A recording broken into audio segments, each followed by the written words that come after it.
Hello everybody and welcome back for some VR First Impressions, where we take a look at the latest releases and find out which ones are worth playing. As always, I am Mateo311 and this is your channel for everything VR related. We definitely have a unique bunch of games on today's list, including everything from a cel-shaded racing game, a trippy music themed title, a new mixed reality room setup application, and a little bit of Borderlands meets Stride. Now there are of course links and timestamps if you want to skip ahead, but let's start things off with Thrasher. Many of us believe that this would be a spiritual successor to the adrenaline-inducing racing game Thumper. Interestingly enough, Thumper is actually listed as a rhythm violence game, which is a perfect definition, but when you get the Thrasher, it just has a completely different feel. Now the only thing that actually links these two titles together is the fact that they share the same artist and composer. But even on those aspects, those games don't seem at all similar. For example, the music of Thumper used to get me all pumped up. My adrenaline was flowing. But as I play Thrasher, it actually feels a lot more like anxiety-inducing. Like I'm always one step away from instantly dying. But it's really not fair to continue to compare these two games, and going forward I'll just analyze this title as if Thumper never existed. Thrasher almost plays like a new-aged version of Snake. You're using hand gestures or your controller to drag a creature around, and it continues to grow over time. Now this might not sound like much, but mechanically the game actually really succeeds here. It'll take a minute or so to get a good feel of how to control this creature. You could do swiping gestures to make him shoot across the screen, and you can kind of drag him around, but he doesn't turn on a dime. So getting the feel for control is mechanically sound and ultimately satisfying when you're very successful, but it's also equally frustrating at times. Like you'll be a millimeter off from something you got to get and you just can't make the turn, or other times as you're having to put this creature through patterns to collect stuff, you also need to avoid some obstacles. And sometimes it'll just feel like you get hit in rapid succession unfairly. So that was a little frustrating. And you combine it with the music, which is really good, but it's also, like I said, panic inducing. It always makes me feel like I'm 1 second away from dying. Now, graphically, it's hit or miss. I think it's done really well, but the aesthetic doesn't do much for me. There's like weird creatures in the background, lots of flashing lights, a little overwhelming.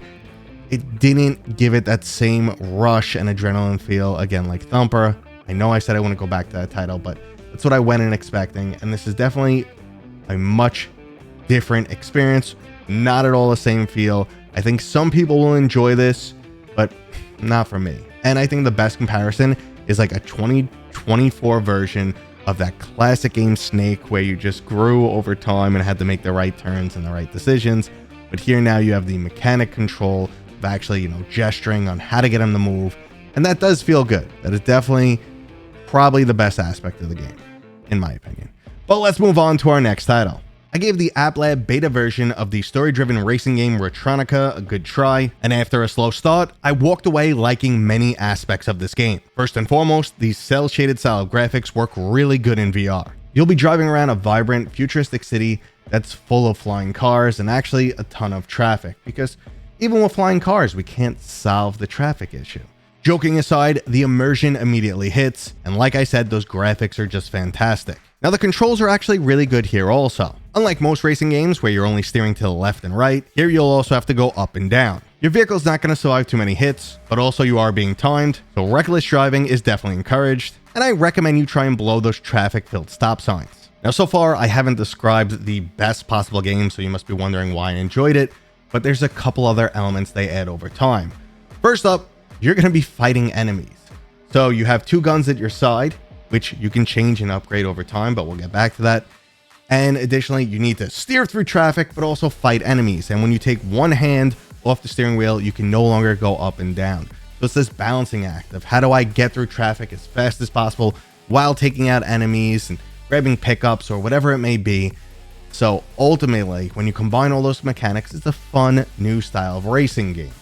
Additionally, there's a pretty massive upgrade system where there's tons of modifications you can make for your vehicle, and also new weapons and cosmetics to unlock. It did take a little bit longer than I would have liked though to unlock the majority of those mechanics, and there's really no need for a level where you basically just drive straight. This is also compounded with the game's storyline. When you mix a slow tutorial with lots of background dialogue, it's a recipe for people trying to skip ahead. So I'm hoping the developers will consider this and speed things up a little bit in the beginning before this title gets to its full release. Otherwise though, it's looking really good. Now next up we have The Burst, an action-adventure title that I was extremely excited for, but unfortunately it's a mixed bag here. I've described this as Borderlands meets Stride, and I think that's a really good comparison for this title. Unfortunately though, it falls short in some categories. The parkour aspect I actually love. The controls feel great, and I would even say it feels better than Stride. But when you get to the combat, things go sideways. There's also a bunch of jank in this title. Now, I'm currently playing the Quest version of this game because the Steam version I was sent was actually not a preview build, and it doesn't unlock until the game releases. So for now, I just focus my time on the Quest, which is generally a game's biggest user base. But like I said, things are looking a little rough here. Immediately off the bat, I had a progression bug, which forced me to completely restart the game, but that was only about 10 minutes lost. There were some minor issues like missing textures, which I could get past. There's also some weird animation glitches with the enemies, which again, definitely is not a big deal. I could get past all that if the game is fun. And like I said, the parkour was great. It felt really good. And then you get to the combat and it's just bland and stale and feels like there's just no impact at all. Like when you get hit or when you hit enemies, it's just like, That's just a fundamental aspect of the combat that pretty much ruins all of it. And when you realize you could use your grappling hook in combat and start snatching the enemy's weapon away, it does feel better, but ultimately it's pretty stale, and that's what stopped me from continuing this game. This is sad because the foundation is there. Like, they have a solid product overall. It just probably needed a bunch more time in the oven to refine some mechanics, make the combat feel better. So I'm holding out hope for this game. Maybe a few months down the road, they'll make some refinements, it'll get a lot better. Or maybe, like I've heard, the PC version is just like where it's at. It's a good game there, and the Quest version just needs to catch up. I'll update you guys if I play it more, but for now, I'm passing on this one. It disappointed. Potential's there. It just doesn't deliver. Now let's move on to one more thing I tested this week, and it's a random app that popped up on my Quest, which looks like it's eventually going to be something more. Towards the end of July, a new meta layout application was released exclusively for the Quest 3. Now, if you haven't checked this out just yet and you want a quick overview, let's get into it. Basically, like I said, this looks like it's going to be an app that'll eventually turn into much more, like the spatial anchors or some of the mixed reality objects that Meta was showing off previously that aren't ready just yet, where you're going to add like a ping pong table or windows or, picture frames and stuff around your room. It looks like this is the setup app for it.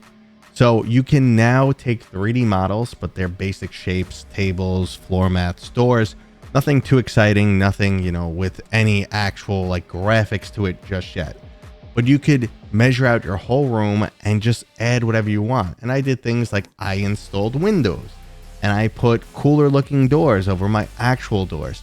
So basically you have the ability to create your own virtual or mixed reality world, I should say. Your own mixed reality world now. So I always talk about how in the future Meta wants there to be like another layer to the world. You put your headset on, which, 10 years from now will hopefully be just eyeglasses. You'll flick them on and all of a sudden you have access to things that no one else can see. Be it video games or, multiplayer aspect where you could see someone kind of like moving around your room. Things like that, picture frames that don't exist in reality, really cool stuff. So that new layer, and this is the setup app for it, and I will say it works surprisingly well. Not much to it, you really don't need to waste your time unless you're curious, but that's it. And it gives you actual dimensions, there's a level feature, so it's pretty much spot on. It's not like, the previous room setup that's kind of crappy, which doesn't match your table right, or, the dimensions are off. And now that the Quest 3 has a depth sensor, unlike the Quest Pro or Quest 2, it actually does a much better job of just scaling your room altogether. So basically, the layout app is just a glimpse into the future, some cool functionality we should get in the future, and if you're the curious type, I recommend you go check it out. And that right there was today's video. I hope you guys enjoyed it. Like normal, if there's any new releases that I didn't get to, you want to see me cover, let me know what they are down in the comments. Also, any additional feedback is always welcome. I love hearing from you guys. If you're new here, please consider subscribing. And as always, I'll see you on next time.